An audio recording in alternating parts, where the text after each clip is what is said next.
Yo, what's going on, guys? It's your boy. Welcome back to another video. So today I'm going to be making another Marvel video. If you guys couldn't tell, I am obsessed with Marvel. I do really love Marvel. There's a lot of big movies coming out next year. Next year is kind of a really big movie year. There's movies like Oppenheimer, a couple other big movies that are coming out next year. I'm not going to talk about all those. If you guys want me to make a separate video ranking my top 10 most anticipated movies for next year, I can. Today I'm specifically talking about Marvel projects. I'm not even just talking about the movies. I'm talking about Disney Plus shows as well. So every single project that is coming out next year, there's 11 of them from Marvel. I'm talking about Marvel and Sony. So like before you're like, oh my god, what are you talking about? There's only so many movies and so many shows, whatever. I'm also including the couple Sony things. There's only 2 Sony Marvel things coming out next year. But I'm going to kind of just talk about everything, rank them all.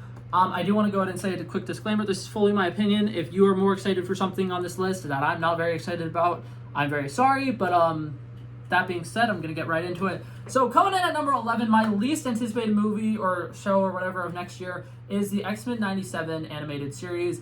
If you guys do not know about this, this is a Disney Plus show that is coming back. Back in the day, they used to have an X-Men cartoon that would come on or whatever on whatever actual television.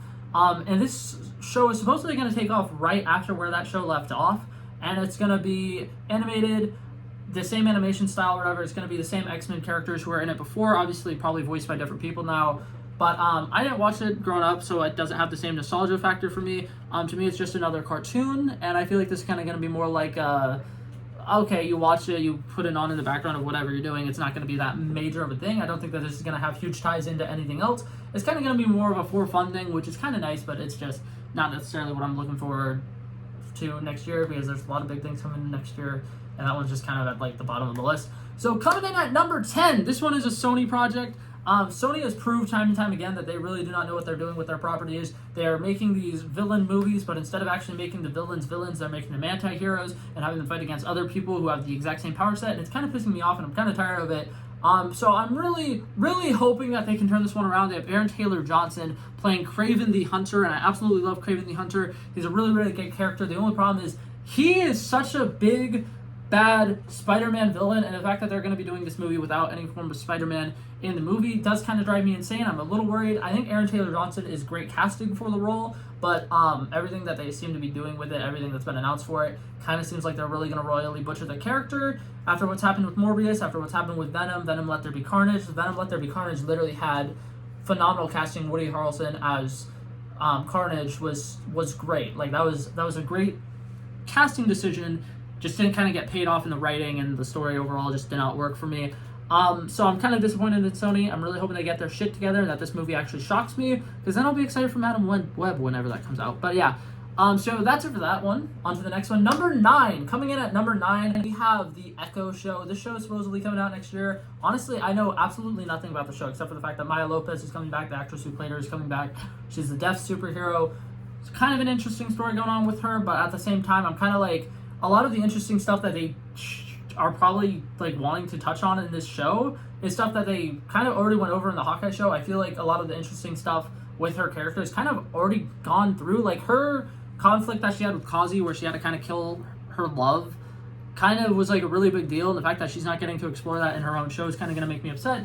Another thing that I'm worried about with this show is the last time we saw Kingpin, he lost a 1v1 fight with Kate Bishop, and this show is going to have Kingpin in it before Daredevil Born Again. I'm really worried that Kingpin is going to once again lose to a superhero that's not necessarily as major. Like, in the comics, Kingpin can destroy Spider-Man, can 1v1 Daredevil, whatever, and he's losing to these smaller heroes, so I'm kind of like a little worried about that. I really hope that this show ends with kind of a lose situation where Maya Lopez doesn't win against Kingpin, and she kind of ends up completely defeated, and then they can kind of like finish off her story, tie it up with a little knot and a bow at the beginning of Daredevil Born Again. But like, I really want this show to show Kingpin as how powerful he can be, because I feel like in the Hawkeye show they really lacked that when he was the main villain. That being said, on to the next one. This one is the first MCU movie next year. This one I think is the biggest potential to be an absolute bomb. I feel like a lot of people are not going to be super duper excited for this. Ms. Marvel, not a lot of people were really looking forward to that show. There's a lot of shows that were going on that kind of overshadowed it. And a lot of people, when Ms. Marvel was coming out, were kind of like done with Marvel shows. And then Ms. Marvel did come out, and it wasn't that great. It wasn't that anticipated. A lot of people don't like Monica Rambeau's character from WandaVision. A lot of her kind of like her inclusion kind of felt like really, really forced. A lot of people were like, I don't really see this movie coming out really well. Personally, I think that there's definitely a good opportunity for this to be a good, lighthearted Marvel movie that we're going to kind of need after Quantumania and after Guardians of the Galaxy. I feel like this could be like a nice, fun movie. This is kind of the first team-up movie that we're going to have in a really long time, so I definitely think that it has potential. I'm just really worried because all of the leading people are kind of people who haven't been universally loved in the MCU, so my expectations for it aren't that high. But yeah, now on to the next one. Number 7, we got the Ironheart TV show. I loved Ironheart in Black Panther: Wakanda Forever. I think that she's a really interesting character. I think that a lot of people are already trashing on her when she hasn't really had a chance to shine on her own. She was kind of used more as a MacGuffin character, like America Chavez was in Doctor Strange in the Multiverse of Madness. I feel like the show where she is the main character, she's in the light of the show, she's showcasing that she truly is a brilliant young mind. I feel like if this show does a good job showing her mechanical side of things, it'll be really, really good if it explores her origin story a bit more. And something else about this show is Black Panther: Wakanda Forever. A lot of the things that she was getting backlash for in that movie was her mock shoe suit, which was completely CGI'd. It looked way too smooth. It looked really, really dumb. And I feel like Wakanda Forever kind of dropped the bomb on all of the suits that they were like, let's go fully CGI on. So I'm kind of hoping that in this show, she's kind of rocking more of a Mach 1 type suit, where she's not like completely covered in CGI. Like, obviously there's going to be the full CGI fights because it's Marvel, but I'm hoping that it can kind of get back to how it should be. Also, I think that Dominic Thornton, I'm pretty sure that's the girl who plays her, absolutely killed it. I think that she's going to kill it again, and I am kind of looking forward to it. On to the next one, we have another animated series on number 6. We got What If Season 2. I don't know if I'm counting correctly because 6 doesn't sound right. But anyways, on to the next one, we got What If Season 2. What If Season 2 is pretty exciting for me. I personally think that What If was a very pleasant surprise. I wasn't expecting to like it. Once again, this one kind of like the X-Men 97. I was like, oh my god, yeah, it's just a cartoon. I'm not going to get that into it. It's just going to be whatever. I can put it on, watch it in like 20 minutes, whatever, while I'm getting ready for the day, and then I'll just go about my day. It's not going to be like life-changing. And then they had the Doctor Strange episode, which was really fucking cool. The Marvel Zombies episode that I argue was actually really, really good. The episode where Hank Pym was evil was really, really cool. Like, I think that there's a lot of things that they did in the first season of What If that was really amazing, and I'm really excited to see what kind of concepts they have for the next one. Like, I think that there's Odin versus the Ten Rings or whatever at some point, something that happens, and I think that would be a really, really cool episode. So I'm very looking forward to that. Very looking forward to a lot of the things that they're doing with that show. But yeah, that's it for that one. On to the next one. Number 5, we have Secret Invasion. I'm so excited for the show. I don't know when it's coming out. They just said early 2023. It still has not been confirmed when it's going to have a release date. The trailer for it came out forever and a half ago, so I'm really hoping that it's towards the beginning of the year. I'm really hoping that around February it'll start coming out. I don't know much about the story, but I do think that this story is kind of going to directly tie into Captain America 4, which I'm assuming is going to directly tie into the Thunderbolts, which I think is just overall going to be a really cool storyline. I'm kind of expecting that to be like a 1-3 punch, 1, 2, 3. And I think that it's going to be really setting up a lot of things for the MCU. It's going to be implicating a lot of new rules. Skrulls are going to be kind of a big thing, so a lot of people are going to be introduced as Skrulls, and it's going to be like, oh my god, this person was a Skrull the whole time. I feel like there's a lot of interconnectivity, that there's a lot of potential for this show. I personally think that seeing Nick Fury again is going to be really, really nice. Seeing Everett Ross and what he's up to now is going to be very, very interesting. I feel like as a political, like, espionage type thing, this show should be really, really good, and it should bring us back to kind of the glory days of the MCU, back when Winter Soldier came out, and there was a lot of cool stuff with that, and Hydra is probably going to be a big part of the show. Very, very, very looking forward to it. I'm very excited. I have high hopes for this. Coming in at number 4, this one, it kind of kills me to put this one this low, because for the longest time I was like, this is one of my most anticipated movies. I'm so excited for it. I'm so excited for it. Next year is just a huge year for movies, so I kind of need to like breathe and get ready to take things in. I'm talking about Ant-Man and the Wasp: Quantumania. Let me just say, I am dying to see this movie. Like, I can't wait to see this movie. I can't just wait to see what they're going to do with it. Jonathan Majors is an absolute beast. He's been doing so good. Just his scene alone in the Loki show, his entire monologue was so good. Seeing him in the like blue suit and it actually not looking ridiculous is really, really interesting. I'm like, there's just so much stuff that's supposed to happen in this movie that I really can't wait. And something that I feel like Doctor Strange and the Multiverse of Madness really dropped the ball with was in the title. They had multiverse, and they didn't spend a lot of time exploring the multiverse. This movie should take place primarily in the quantum realm, which I feel like is something that's kind of going to be new for Marvel. They've obviously done outer space movies with Guardians of the Galaxy and with Thor and stuff like that, but the quantum realm is something that has not been explored much, and in Ant-Man and the Wasp, it was kind of something that we were like, oh my god, they're going to explore it more, and then they were only in it for about 5 minutes. So I really think that there's a lot of big reveals that are going to be coming in this movie, and I'm very, very, very excited for that.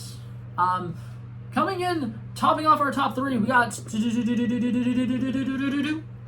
Loki Season 2. I am very disappointed to not have this in the top 2, because in my opinion, of everything that came out in Marvel Phase 4, the first season of Loki was probably the best thing about it.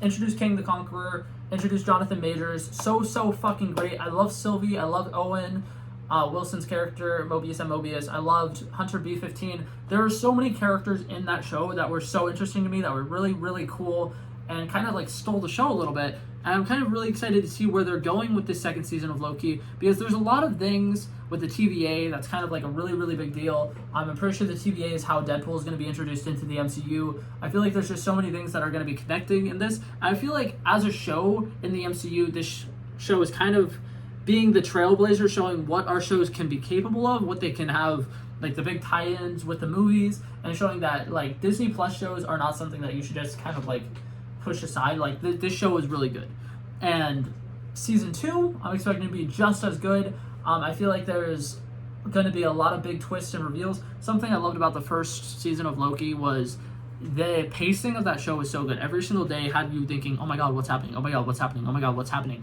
In episode 4, when Loki got pruned, you're like literally sitting there watching the show and you're like, what the fuck? Like, it's just the entire time you're on the edge of your seat, and I really hope that that mystery kind of vibe comes back for this second season. I could talk about that second season for a really, really long time. I saw the leaked trailer forever ago when it came out, and all I can say is I can't wait for the actual trailer to drop, because I want to see it frame by frame by frame by frame. Very, very excited for it. But yeah, so now on to our top 2. There's only 2 movies left, both of which are movies that are theatrical releases. I'm very, very excited for both of them. Coming in at number 2 is Spider-Man Across the Spider-Verse. The trailer for this dropped, and I'm low-key really upset because I feel like they really did not reveal a lot about the movie, which I know is like, you know, it's like the movie comes out in May or something like that. Is it May, June? I don't know. It comes out in the summer. But the first trailer dropped, and you kind of just have like one long scene, and then there's just like a bunch of scenes that just has a bunch of Spider-Man in it, which we already had it confirmed that there's going to be over 100 different Spider-Man in it, and so it didn't really reveal necessarily a lot, but I am very, very excited to see what they do with this movie, because in my opinion, the first one is probably the best animated movie of all time, and I feel like as a comic book feel, it is probably one of the best comic book movies of all time, so this one definitely has potential to be another one of the greatest comic book movies of all time, and I feel like that movie has a potential to be one of the greatest comic book trilogies of all time. Now, with that being said, on the topic of trilogies, on to our number 1, we got Guardians of the Galaxy Volume 3. James Gunn is leaving Marvel, and I feel like he's going out with a bang. He said it himself that this is going to be the most emotional movie he's ever made. Seeing the scene in the trailer where Peter Quill is like scream crying, I've got a feeling a lot of people are dying in this movie. I got a feeling that at least 4 or 5 of the Guardians are probably not going to make it out of this movie. I got a feeling that they're setting up a new Guardians team, and it's probably going to include like 4 or 5 people: Cosmo the Space Dog, Adam Warlock, Mantis, whatever. And I feel like we're going to be saying goodbye to like the OG5 in some way or another. They're either going to retire or they're going to die. And I'm not emotionally prepared for it. I think James Gunn has a lot in store for us. I feel like that movie is definitely going to be a heart-wrenching tearjerker. And I'm really not excited because after that movie comes out or ever, I'm going to Epcot and I'm finally going to get to ride the Guardians of the Galaxy ride, and I'm probably going to cry on that roller coaster. Not because I'm scared of roller coasters, because I totally am, but because there's probably going to be characters in there that aren't going to be alive anymore. And I don't think my heart can take it. I'm not ready for it. One day I am going to make a video theorizing all of the different things that I have theorized about that movie, because there's a lot. I got so much theories about that movie, about what I think is going to happen, who's going to die, who's going to live, how certain people are going to die, how certain people are going to live, and so on and so forth. But yeah, that's it for this video, guys. Hopefully you guys enjoyed it. I'm sorry it was kind of a long one, but I'll see you guys in the next one. Peace out.